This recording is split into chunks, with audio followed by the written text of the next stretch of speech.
Hi there, I'm Rob Cocking, and in this video guide, I'll show you the basics of how to use the GSC Field App, our new tool for field data collection. This guide assumes that you've already installed the GSC Field App on your computer. If not, please consult my previous installation video, which I will link to at the end of this video. You may also be interested in the link to our GitHub wiki page where you can find all of our GSC Field App resources.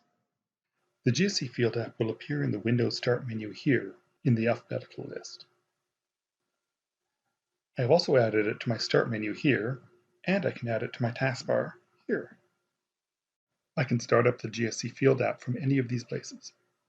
Once the app is started, we can see that there are currently no field books in use, so we should create a new field book by clicking on the plus sign in the upper right-hand corner.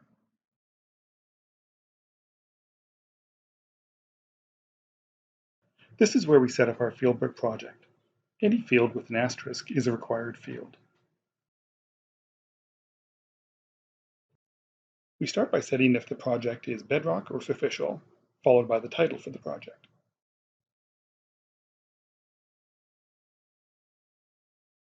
Next, we will add the name of the project leader and the name of the geologist adding information to the field book.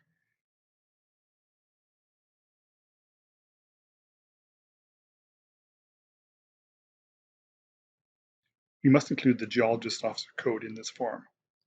That officer code will be used in all of the metadata associated with the project, including the station ID. By default, station numbers start at number 1. If you have previously worked in the study area, you might want to start with the station number you used last year plus 1. If the project is completely new, it is best to start at number 1. Save the project information by clicking on the Save icon in the upper right-hand corner. The app will ask if you want to add any background imagery. This can include topography, satellite imagery, geophysical imagery, or legacy vector data.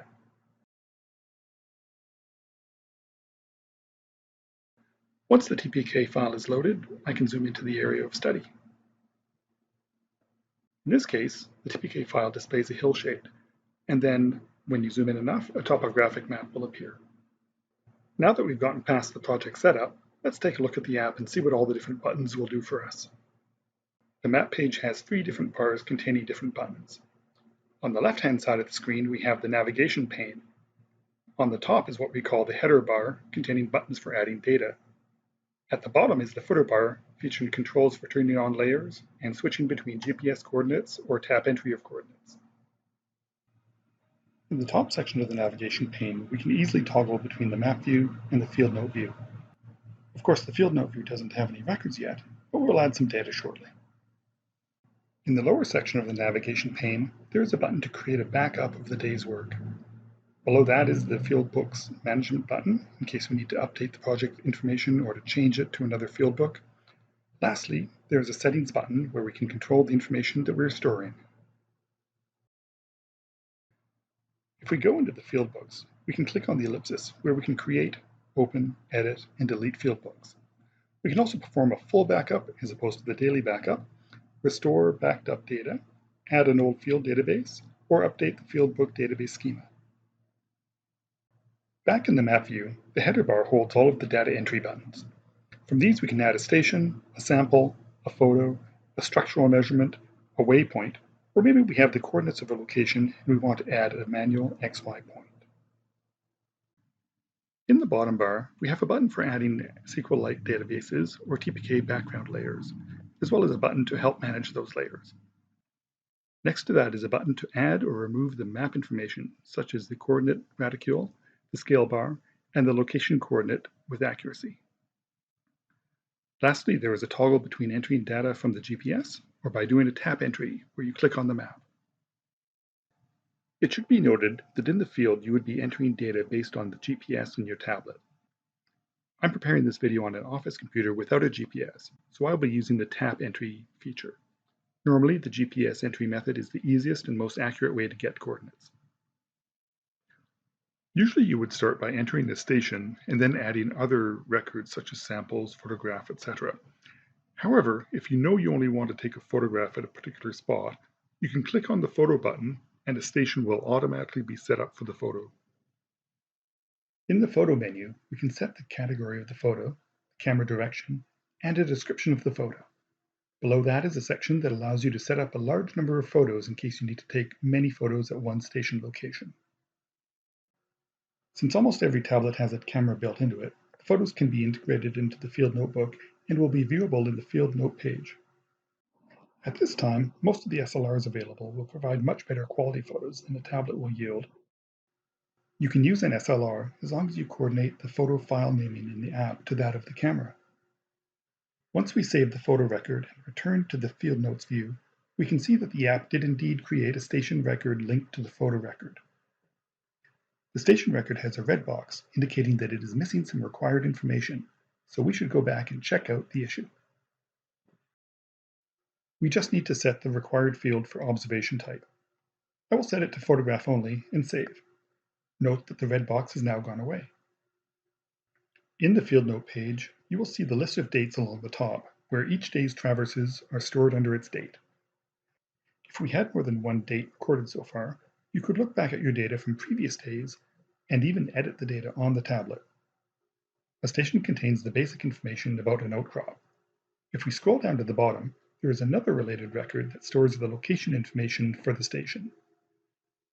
The location record stores the coordinates and the coordinate system. Now it's time to add a new station. I will select an observation type of visited outcrop, an outcrop quality of poor outcrop, a physical environment of shoreline.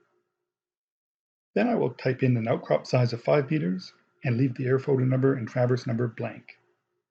Lastly, you can enter in any freeform information about the station or the area between this station and the previous station. Once the station information has been entered, click on the Save icon in the upper right corner. And now we can see a second date in the daily traverses. After a station is saved, it will automatically move you from the map page into the Field Notes page, where you can see the one station that we've added for the day. On the right side of the station are two icons, one for editing and one for deleting. Below my new station are a number of other observation themes. This means I can add a new earth material or mineralization record that will be tied to my station. I cannot add a sample, structure, fossil, or mineral because I first need to have an earth material record for those to be available. I will now add a new earth material by clicking on the plus sign. First, we need to establish the lithology of the rock. We usually have at least a general idea of the rock, so I could type basalt into the search field and get a bunch of basaltic options. I will choose the volcanic mafic basalt. Next are a group of lithological modifiers. I will choose a pillared structure, a glassy and porphyritic texture, mafic composition, and I'll leave the last three fields blank. In the mineralogy section, I can add as many minerals as I need. The trick here is that you can click in the list and type a letter such as F, and the list will jump to the F section. I can continue to add information on the contact, rock color, magnetism, and even start to write an interpretation of the rock as well as general notes. Again, I will save the earth material record, and the app will return to the Field Notes page. Now we have a station, an earth material, plus two mineral records, one for each that I added from the earth material list. Note that the red boxes are back. This means that there is one or more required bits of information missing from the mineral records. If I click on the Edit button, I can see that the mode field has an asterisk, so we'll need to choose a mode to make the red box go away.